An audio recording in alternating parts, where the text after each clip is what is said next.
This is Technologically Speaking, the official podcast for the Department of Homeland Security Science and Technology Directorate, or S&T as we call it. Join us as we meet the science and technology experts on the front lines keeping America safe. Hello and welcome to Technologically Speaking, the official podcast of the Department of Homeland Security's Science and Technology Directorate. I'm John Verrico, and I have with me today a very, very special guest, Dr. John Fortune, who's a program manager for the Screening at Speed program. Good afternoon, John, and how are you today? Good afternoon, John. I'm doing well. Thank you. You know, it's been a long time since we've had a chance to chat, and I'm so glad that you're on this episode. Thank you for having me. I'm excited to talk about some of the work that we're doing today. You know, John, you've been with S&T for quite a while now. How long have you been here? 17 years. Wow, man. You are rocks don't even live that long, man. No, I've been here only 15, and I know that you've been around, for longer than I. So I'm so glad that we've had opportunities to work together on some really cool programs over the years. And this one has become kind of a favorite. Screening at Speed, it hits so close to home for so many people, and especially the traveling public, obviously. So what is Screening at Speed? What does that actually mean? Yeah, thanks, John. I think you're absolutely right. Anybody that's ever gone through an airport screening process, even once, it sticks with you. You understand what's involved and the complexities and the challenges. And so that's really what this program's about. It's about improving that process really twofold. One, to make sure that we keep the traveling public as safe and secure as absolutely possible, but at the same time to look for ways to improve that experience that the traveler has as they go through the screening process. So it's really a twofold aspect of the program. Well, there's so many people that go through the screening process at airports and other ports of entry too. I know that TSA processes, especially around the holidays, like 2 million travelers a day. It's like crazy amounts of people. Just this past Thanksgiving, TSA screened over 2.5 million people on the Sunday following the Thanksgiving holiday. It was actually the most people that TSA had screened since the COVID pandemic. Yeah, when you were dealing with that many people, obviously you want to get people through as quickly as possible. And so I know that TSA's got this goal. And if I'm not mistaken, it's 300 people per hour per line. Yeah, that's right. 300, that's sort of a target, 300 people per hour per lane, with the possibility of even going more quickly as some of the technology matures and potentially as we pursue new concepts that can be implemented to improve the way we do business today. And, John, I am not a mathematician, but I started doing some math to try to figure out how many people, how quickly that is. We're talking like 8 seconds a person. Yeah, I guess it's about 12 seconds a person, but yeah, it's pretty quick. There has to be some consideration about how, each aspect of this checkpoint can operate as efficiently and as interconnected as possible. Of course, when we think of a checkpoint, there's really two main functions that happen. The first thing is that the passenger's belongings have to go through some sort of an X-ray screening process. And the second piece is the passenger themselves must somehow be screened, be it through a metal detector, which is primarily used in pre-check, or a millimeter wave imager, which is used in standard screening. But both of those processes must happen. And as you point out, they have to happen fairly efficiently to maintain or to achieve that level of passenger throughput per hour. Let's just dive right into this. What are we doing to try to improve this process and make it work? So, first of all, it's amazing that it works as well as it does now, and that we're trying to make it even faster and more secure. Yeah. So when I think about what Screening at Speed is trying to accomplish, I sort of think about the short term, the midterm, and the long term aims of the S&T program for Screening at Speed. And in the short term, we're looking at ways to make the existing process better. And that tends to be, can we replace a current piece of the checkpoint with improved technology to help the overall functionality be better? Can we get the person through more quickly, but also be adaptive to new and emerging threats, which is something we always have to be aware of in the Homeland Security space? In the midterm, we're thinking about other ways that we can redesign the checkpoint or maybe move pieces and parts around and improve how the checkpoint functions. It might look a bit different than it does today. And then in the really distant future, and I'm talking maybe 10, 15, even 20 years down the road, we do think about what a future screening process might look like, and whether it would be a checkpoint at all, or whether there might be a way as a person moves through an airport, they could be screened in a different manner rather than a single location. That's really thinking down the road. So these are kind of the three ways I think about it. We try to come up with short-term solutions to improve the processes today, some midterm solutions that might rework a few things, and then thinking in the very long term, how can we really reimagine what security screening should look like in an airport. So, John, let me ask you this. We're talking security screening, and I think we all really understand what that means. But can you explain in real, simple terms, what is it that we're looking for, and what are we trying to prevent from happening? Sure. So there are certain things that obviously the Transportation Security Administration and worldwide partners don't want to have on airplanes. And there's some obvious things, explosives. And there are also lists of, lots of prohibited items, be it weapons, knives, martial arts weapons. There's a whole list of things on the TSA website that you're not allowed to bring onto airplanes. And so the screening process is really just about that. It's making sure that as people enter the checkpoint, that they can, with a great deal of certainty, know that either in the carry-on baggage that they have or on their person themselves, that there's nothing passing through the checkpoint that shouldn't be on the aircraft. And that's really what it's about. And at the same time, there are lots of varieties of completely harmless items that a traveler might bring through the checkpoint. So it's sort of finding a needle in a haystack, so to speak, and not identifying the haystack. And that's one of the real challenges we have with screening bags is something we call false alarms. And it basically means that your bag is harmless. There's nothing in there that should not be allowed on the plane, but for whatever reason, it sets off the X-ray machine. And the end result of an unsuccessful passenger screen is some type of secondary screen, usually a pat down, which obviously we like to avoid. And in an ideal world, the passenger and their bags can be quickly and successfully screened, and there can be a positive confirmation that there's no items remaining on the passenger and there's no harmful items, no prohibited items in the bags. In a nutshell, and a lot of the short-term work we're doing is simply developing systems, X-ray systems that screen bags better and more accurately, and passenger screening technologies that are less likely to cause false alarms. We want to find all the bad stuff, but we want to make sure that we keep that false alarm rate as low as possible so that the people are not burdened by having to wait an extra 2 or 3 or 5 minutes at the checkpoint to have their bag searched or to go through the pat down process. Was there a particular incident that somebody said, "Oh, enough is enough. We've got to make this better"? Or is this just somebody said all along, we've got to get this better? And that's how did the program actually start? So the screening procedures and technologies that are in play today are largely based on well-known historic incidents going back to the Pan Am flight in 1988 or 9/11. But as far as the program itself, the screening at speed program at S&T, it dates back to around 2015. And I wouldn't tie it to a specific incident, but more a realization that we need to get a little bit better at how we think about the problem. Up to that point, there was a lot of really good research and development going on to develop better X-ray systems and develop better passenger screening systems. And we still certainly do that. We work in that space. But I think the missing element was thinking about how the individual elements of screening work together as a whole, because I often say you can only out-censor the problem. What I mean by that is you can build a better X-ray system to screen bags, or you can come up with a more efficient technology to screen passengers. But if you only do things one system at a time, that's not going to necessarily meet the end goal of a seamless, efficient, and highly effective system for finding new and emerging threats. So the goal behind screening at speed is really to look at the problem holistically and think about not just the individual technologies, but how they work together, and not only how we develop better hardware, new technologies, new machines, but how do we develop new software, new computer algorithms to be more efficient at finding threat items and sorting out the bad from the good. So a lot of that is what has gone into the concept of screening at speed. It's not just developing better systems, better new technologies. We do that, but it's also looking at the big picture and how the individual technologies work together to achieve the end goal. I imagine that you have run into a few roadblocks as you're trying to come up with this re-envisioning of a system. And when people are used to doing things a certain way, and then you change that up because there's a new process, that can be potentially problematic. So what kinds of roadblocks are you running into in some of this stuff?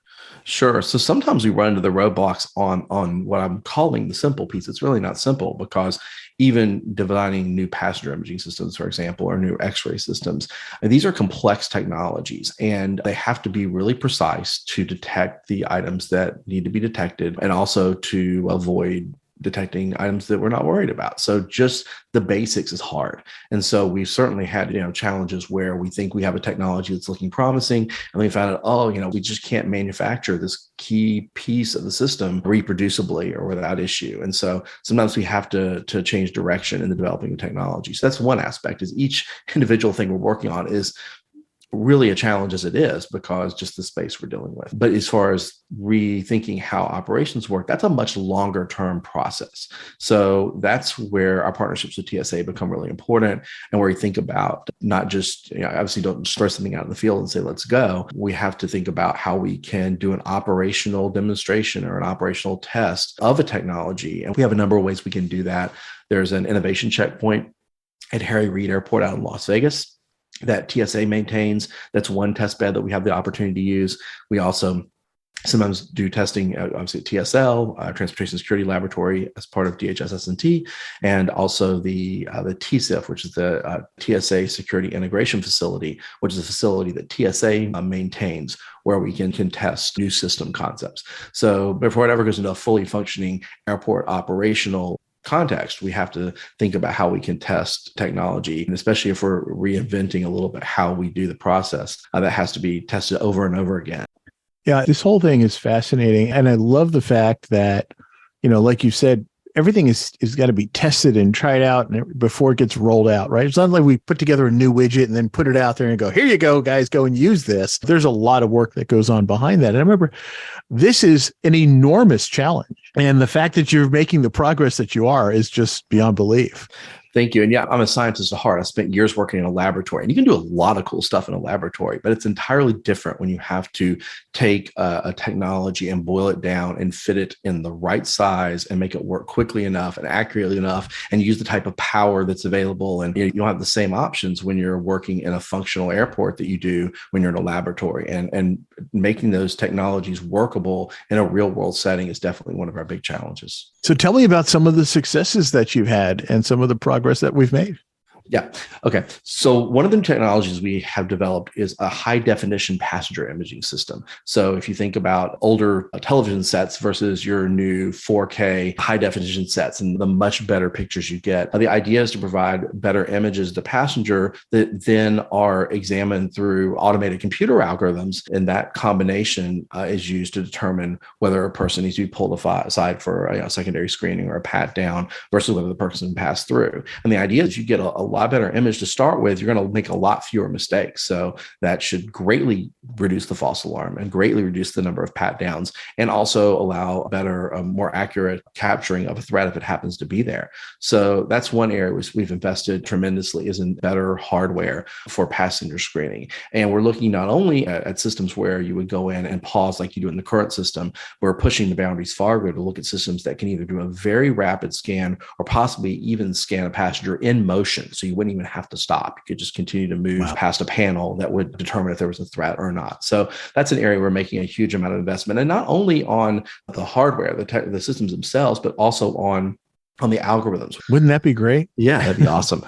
We ran a prize competition a few years back where we opened up a competition to folks to consider with a data set, can they detect items or not detect items through the software that they would write and submit for the prize, and the ones that perform the best were awarded prizes. And as a result, DHS was able to use those algorithms and to further develop them. So we're actually to a point where we're about to be able to match up some of those computer algorithms with the new technology we've developed.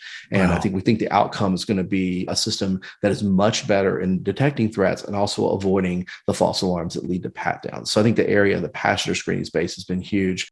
We're also investing pretty heavily in the X-ray system space. So looking at potential systems that could, rather than immediately, if there's a challenge in determining whether there are threats there or not, take a second look. Could you have a second system that would use a different way of scanning the bag to determine whether the item was initially determined to be a potential threat is a threat? And if it, of course, is still considered to be a potential threat, then it would have to be searched. But if the secondary system were to say, oh, there actually is not an issue here, this is a harmless item, then it would prevent that process of having to search through as many bags. So those are a couple of areas that we've had, I think, a lot of success in. And then there's our work on passenger self-screening, which is just getting started. We're super excited about that. This sounds really cool too, by the way, this passenger self-screening.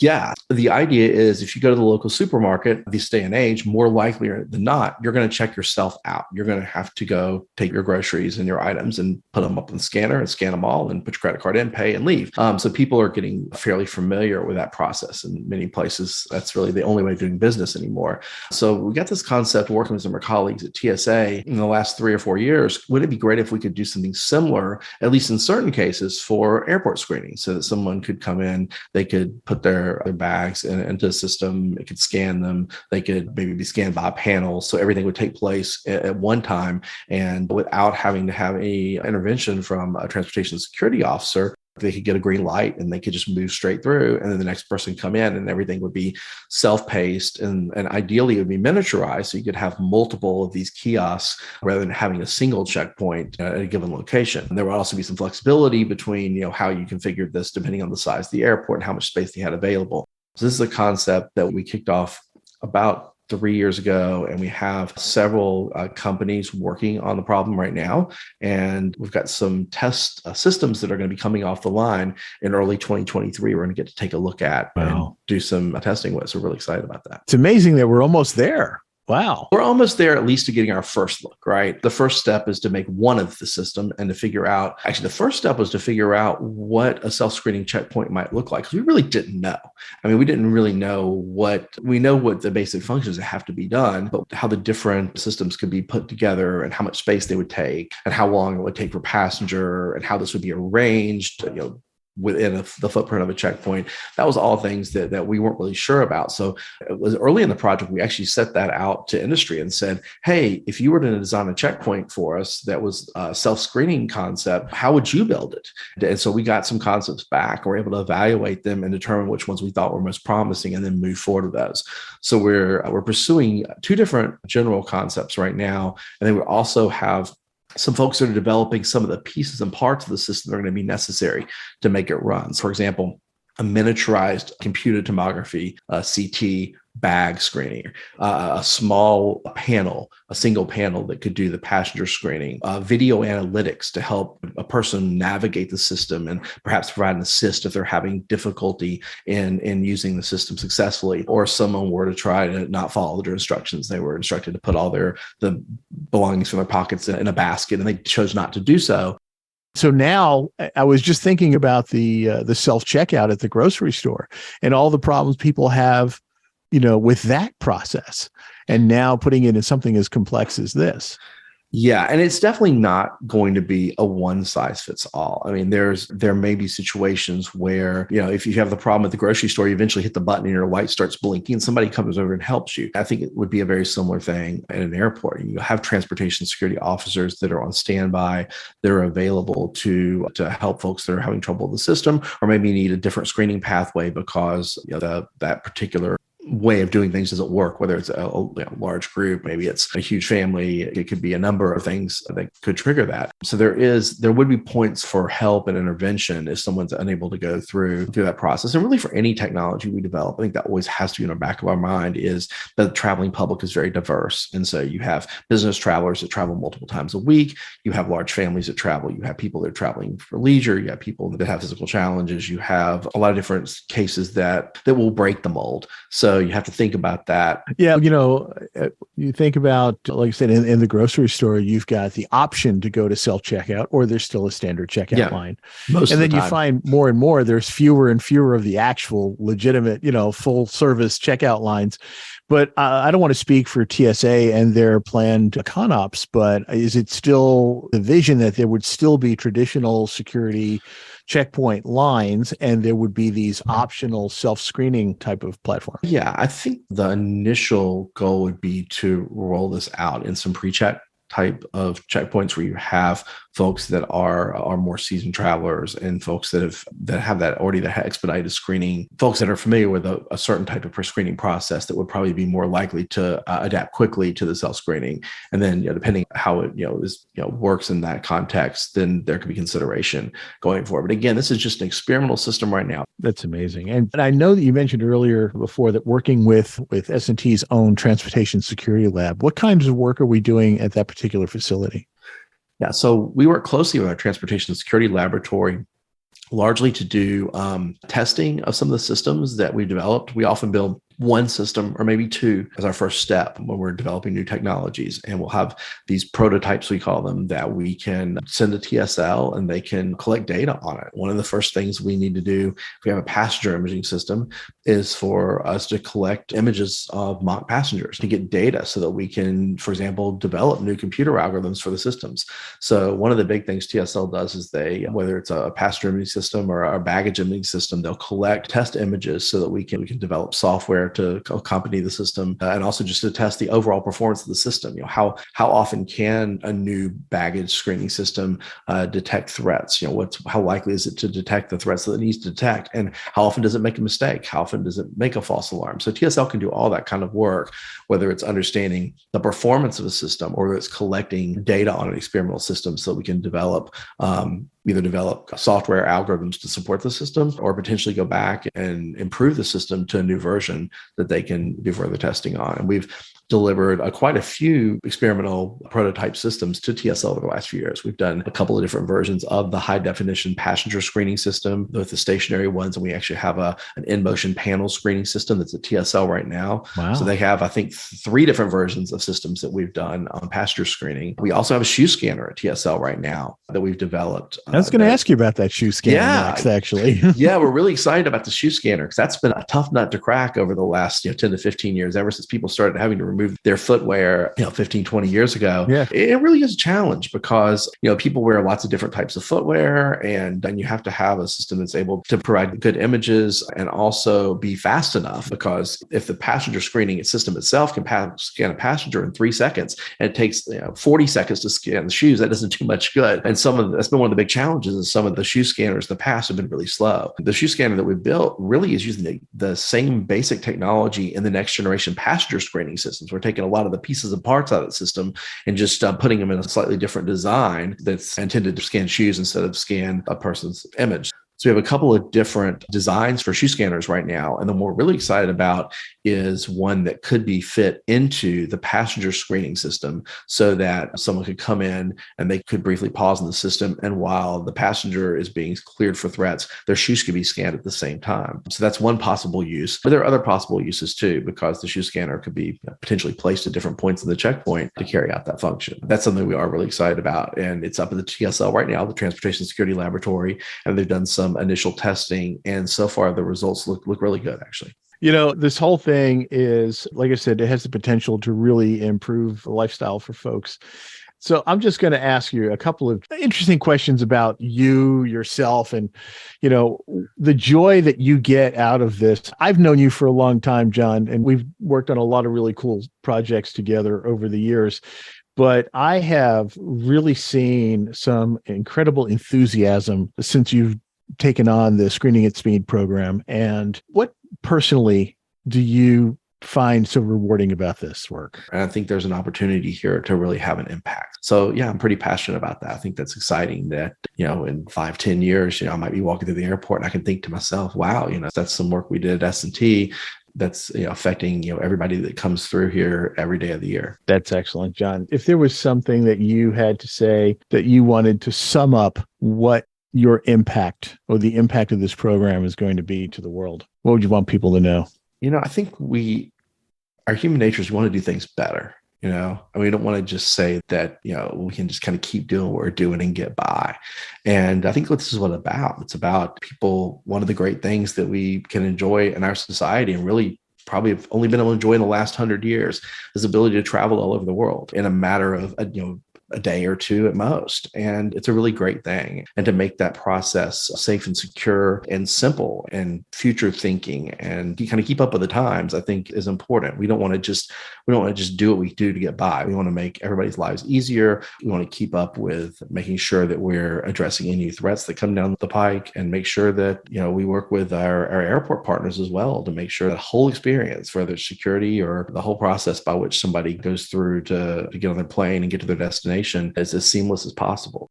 That's great. And John, before we wrap up, I did want to just get a little bit more of a flavor of your personality for our listening guests. So when you get on a plane, do you prefer the aisle, the window, or the middle seat? I prefer the window seat, but when I'm traveling with my family, I usually let my kids have it. Are you a pretzel or peanut guy? Do they even serve peanuts these days? I think they cut them off with all the allergies, right? Some place still actually offer them. Really? Yeah. I kind of like those Biscoff cookies, the ones that come a couple of the packets. Aren't those good? Those are good. Yeah. Those are good. And if you were to win an airline ticket to anywhere in the world, where would you go? Ooh, that's tough. I've always wanted to go to New Zealand, so I'm going to go with New Zealand. Ooh. Why New Zealand? What's the attraction there? It's far away. I've seen pictures. I've heard it's beautiful. I've had friends that have spent time there. It does look absolutely fascinating. Yeah. Just the natural beauty of that country. And my daughter just started college and she's threatening to study abroad there. So who knows? Maybe I'll make it after all. I'm excited to share with our listeners that this conversation is not over. Be sure to tune in our next episode as Dr. Fortune's colleague, Rob Clegg, with the Transportation Security Laboratory, explains how the lab supports the Screening at Speed program. This has been Technologically Speaking, the official podcast of the DHS Science and Technology Directorate. To learn more about S&T and find additional information about what you heard in this episode, visit us online at scitech.dhs.gov and follow us on social media at DHS SciTech. Thanks for listening.